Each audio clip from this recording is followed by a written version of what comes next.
पंडित लोग साष्टांग करते, पूरा ऐसे लेट जाएंगे, पट।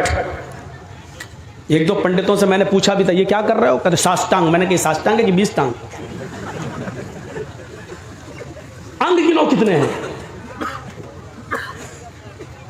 तो कहने लगे फिर साष्टांग क्या हुआ? फिर मैंने बताया कि लहट तुम तो अपने जैसी कहोगे, हक बात तस्लीम कर लेना हर किसी के बस की बात नहीं है, जो जल्दी कबूल कर ले। तुम अपनी मीनिंग से देखो, साष्टांग, साष्टांग का मतलब ही होता है 8 अंगों के साथ, और 8 अंग सिर्फ सजदे के अंदर होते हैं। तृतीय यहां क्या कहा? इकामिस सलाह, नमाज पढ़ो। तीसरी चीज इस्लाम ने क्या कही? ज़कात दो, व ईताइज़ ज़कात दो।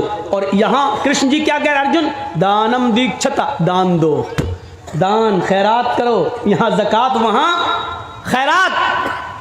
चतुर्थ वस्तु व्रतधारी, चौथी चीज व्रत, उपास, रोजा। यहां चौथी चीज बसौमी रमजान, रमजान के पूरे महीने का रोजा। वल हज, यहां पांचवी चीज हज, वहां तीर्थ यात्रा कर्तव्य, तीर्थ यात्रा करो किसी पवित्र शहर में। गंगा जलेश्वर भवती, जहां गंगा का पवित्र जल मौजूद हो, ऐसे शहर में चले जाओ जहां गंगा का पवित्र जल मौजूद हो। हाँ, आगे का मतलब बड़ा अजीब है, वो समझना पड़ेगा। स्नान कर्तव्य, उसमें डुबकी लगाओ ताकि तुम्हारे पाप मिट जाएं। ये चीज समझने की है। कृष्ण जी कह रहे हैं पांचवी चीज तीर्थ यात्रा करो, यानी अपना शहर छोड़कर किसी पवित्र शहर चले जाओ, गंगा जलेश्वर भवती, जहां गंगा का पवित्र जल मौजूद हो। स्नानम कर्तव्य, उसमें स्नान कर लो। इसी वजह से हिंदू भाई गंगा में डुबकी लगाते हैं ताकि पाप मिट जाएं। चाहे कितने गुनाहगार हो, डुबकी लगाओ, पाप धुल गए। जबकि इसका मतलब यह है किसी ऐसे शहर में चले जाओ जहां गंगा का पवित्र जल मौजूद हो, जहां पानी ऐसा मौजूद हो, और उसमें डुबकी लगाने का मतलब यह कि उस शहर में चले जाओ, गंगा जल में पवित्र शहर में चले जाओ का मतलब यह है कि मक्के में चले जाओ, और डुबकी लगाने का मतलब यह है कि मक्के में दाखिल हो जाओ, यानी हज करो।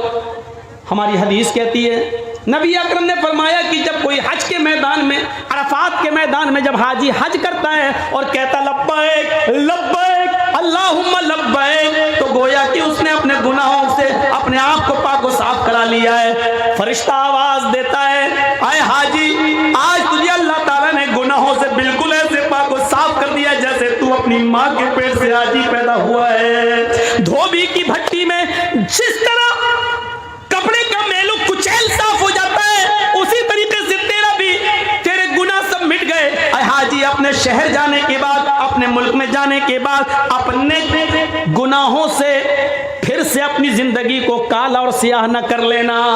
तो तीर्थ यात्रा का मतलब यह है कि हज कर लो, पवित्र शहर चले जाओ, वरना डुबकी लगाने से गुनाह माफ नहीं होते। माफ करना, अगर डुबकी लगाने से गुनाह माफ होते और पाप मिटते तो वो फिल्म न बनती, और वो फिल्म में ये गाना नहीं बनता।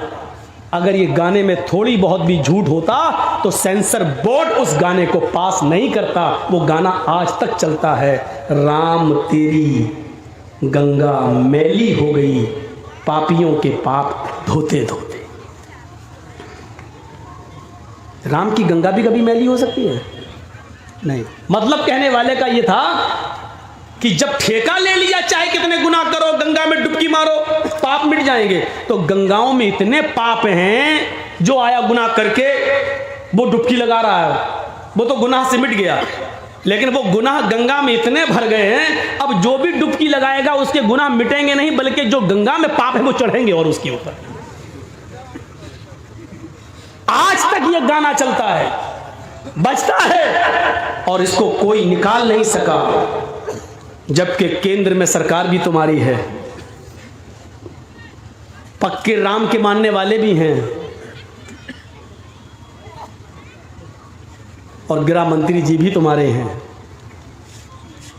सुप्रीम कोर्ट के जज जब उनके अंडर में हैं, तो फिल्म भी दुनिया से ये गाना निकालने में उनको टाइम ही कितना लगेगा, लेकिन आज तक नहीं निकाल सके, क्योंकि इसमें सच्चाई है।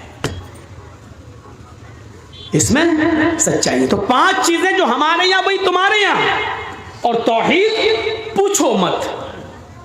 यचित्तियो यो पिम्मिम्मा नस्तस्मा देवी शोरी ऋषा।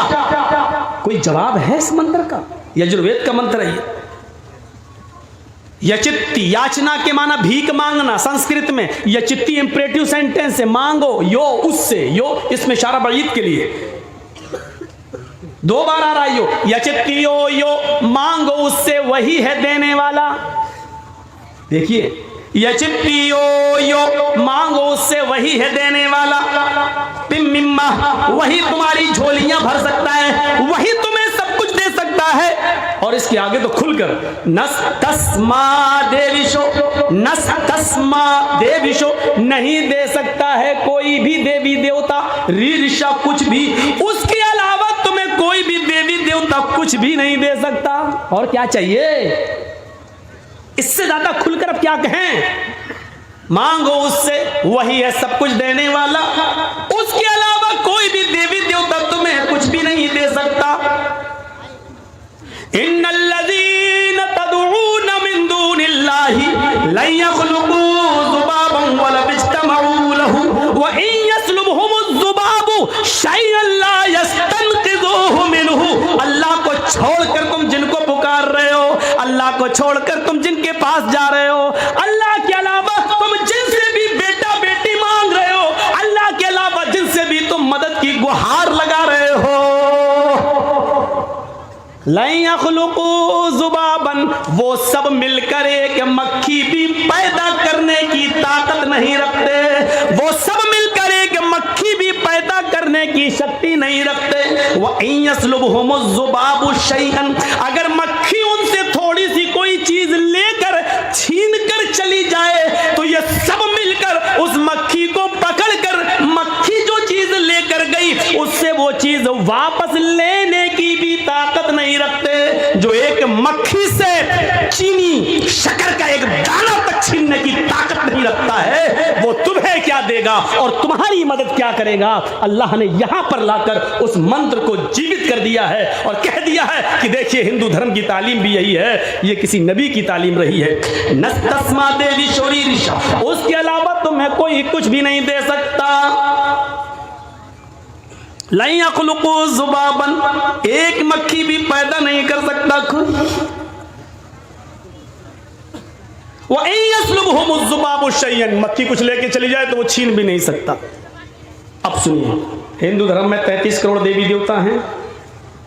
रोजी देने वाला अलग, बारिश बरसाने वाला अलग, पैदा करने वाला अलग। जो 3 बड़े बड़े खुदा माने जाते हैं हिंदू धर्म में, वो 3 हैं बड़े बड़े, ब्रह्मा, विष्णु, महादेव। ब्रह्मा दुनिया का बनाने वाला, ये है क्रिएटर। विष्णु ये है पैदा करने वाला, ये है पालने वाला। विष्णु ये परवरिश करता है, पालता है, रोजी रोटी देने वाला। और महादेव यानी शिव, ये है मारने वाले, ये हैं मारने वाले। लेकिन ऋग्वेद क्या कहती है? अहम ब्रह्मा अस्ति, अहम शिव अस्ति, अहम विष्णु अस्ति, अहम सूर्य अस्ति, अहम चंद्र अस्ति। मैं ही ब्रह्मा हूं, ये लीजिए, मैं ही ब्रह्मा हूं, मैं ही विष्णु हूं, मैं ही शिव, मैं ही क्रिएटर हूं, दुनिया बनाने वाला मैं ही हूं। अहम विष्णु, मैं ही परवरिश करने वाला हूं, पालने वाला हूं।